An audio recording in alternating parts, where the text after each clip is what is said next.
Assalamualaikum warahmatullahi wabarakatuh. Eh, Pada kesempatan ini, alhamdulillah, saya akan membacakan presentasi eh, TS belajar dan pembelajaran. Nama saya sendiri Rahmat Supriyadi,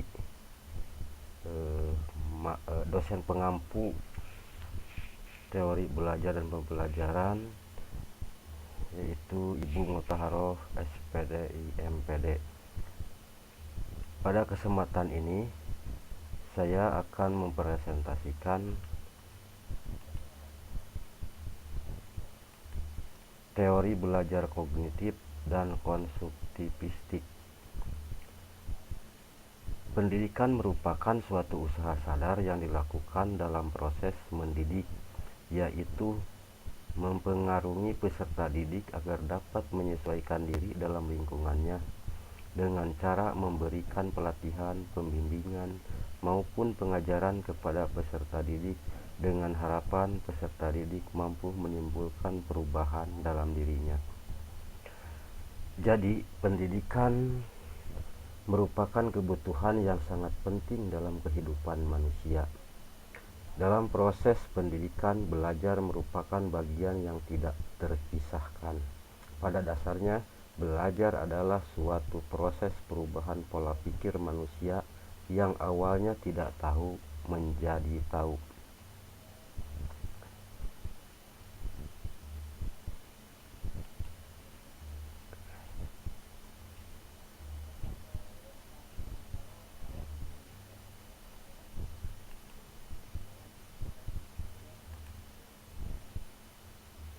Teori belajar kognitif.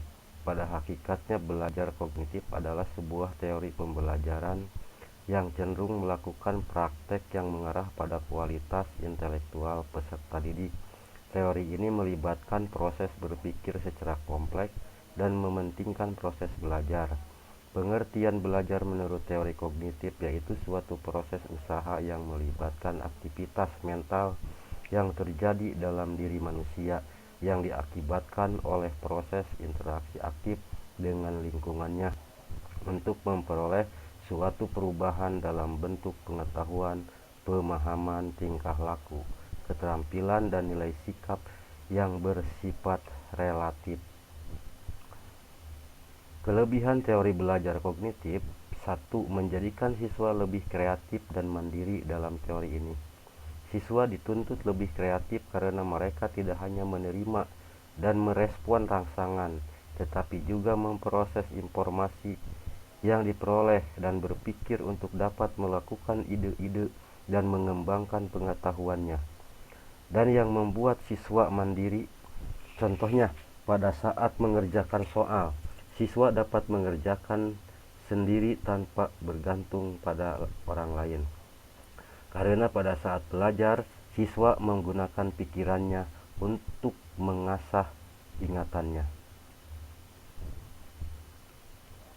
2. Membantu siswa memahami bahan belajar lebih mudah.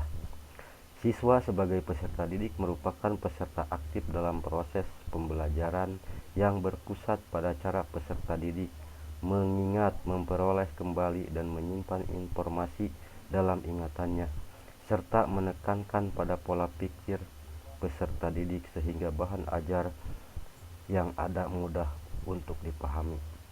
Membantu siswa untuk dapat menyelesaikan masalah. Siswa sebagai peserta didik, tentunya dalam proses belajar, siswa mengalami berbagai permasalahan. Karena dalam teori ini, siswa dituntut menggunakan pikirannya untuk belajar, maka siswa dapat menyelesaikan permasalahan yang dihadapinya. Guru lebih mudah mengevaluasi siswa yang memahami materi dan yang kurang paham. Dalam teori konstruktivistik terdapat kelebihan maupun kelemahannya. Berikut kelebihan dan kelemahan teori konstruktivistik. Kelebihan teori belajar konstruktivistik: berpikir. Dalam proses pembelajaran, siswa mendapatkan pengetahuan baru. Siswa berpikir untuk menyelesaikan masalah, mengembangkan ide, dan membuat keputusan. Kedua, paham. Siswa terlibat langsung dalam membina pengetahuan baru. Mereka akan lebih memahami dan mengaplikasikan dalam berbagai situasi. Ingat, oleh karena siswa terlibat langsung dengan aktif, mereka akan lebih lama mengingat semua konsep. Dengan pendekatan ini akan membina sendiri kepahaman siswa dan mereka akan lebih yakin menghadapi dan menyelesaikan masalah dalam situasi baru. Selanjutnya, kemahiran sosial. Kemahiran sosial diperoleh apabila sedang berinteraksi dengan teman-temannya dan guru dalam membina pengetahuan baru. Seronok karena siswa terlibat secara terus, mereka paham, ingat, yakin, dan berinteraksi dengan orang lain, maka mereka akan berasa seronok belajar dalam membina pengetahuan baru. Siswa dituntun untuk dapat berpikir aktif dalam belajar. Pembelajaran terjadi lebih kepada ide-ide dari siswa itu sendiri.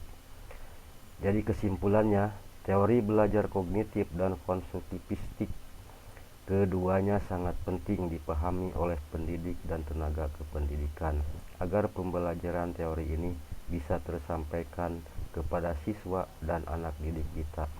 Semoga dengan adanya teori ini kita bisa paham dan menambah pengetahuan kita sebagai guru, pendidik, dan tenaga pendidikan. Mungkin pembacaan presentasi pada kesempatan ini cukup sampai di sini dulu. Sekian, terima kasih. Wabillahi taufik wal hidayah. Wassalamualaikum warahmatullahi wabarakatuh.